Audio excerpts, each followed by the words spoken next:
Welcome to Reading and Writing Between the Lines, a podcast series about communication skills in the workplace. I'm your host, John Witzman. Join me as I speak with industry professionals and Conestoga faculty and alumni to explore their journeys with reading and writing skills. Follow us as we talk about how communications learning has changed over the years, how these skills are used in a wide range of industries, and the future of workplace communications. You've mentioned critical thinking a couple of times and critical questions.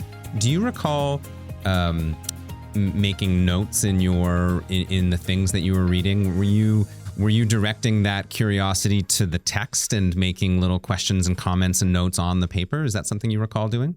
Absolutely. Yes. I did that a lot. Also got in trouble for that with the librarian because a lot of times they were books from the library and I would have little Post-it notes in it with lots of notes that I would forget to pull out. But there was always things I wanted to circle back to. I never really took anything at face value. Okay. Which is something that I learned is what critical thinking is when I was in a post-secondary environment. But yeah, again, very highly discouraged in grade, middle school, and even high school. But yes, lots of notes. I always wanted to circle back, follow up. And I was always very interested in stories. So I was quite good at history and quite good at English because there was an ability to storytell and to listen to other people's stories. And I feel like that also is a good method of communication. So fiction was something I was very drawn to as well. Absolutely. That's, I think, an interesting way of framing note-taking, right?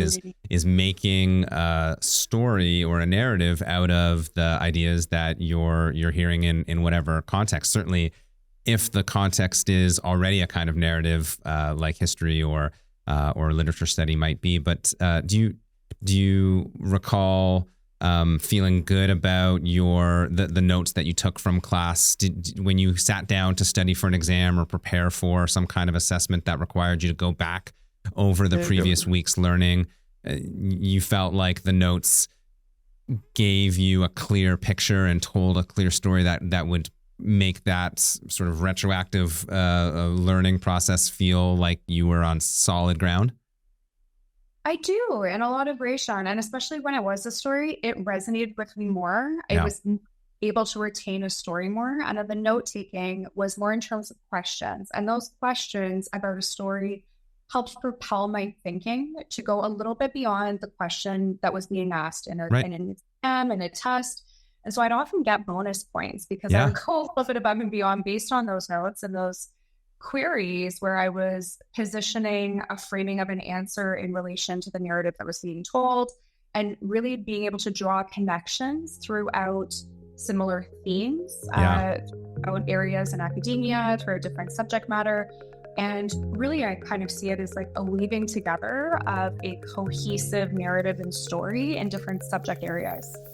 And that marks the end of another episode of Reading and Writing Between the Lines, a podcast hosted by me, John Witzman, on behalf of the Communications Department and School of Interdisciplinary Studies at Conestoga College.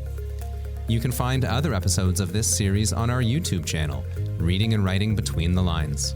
Stay tuned for more episodes. Thanks for listening.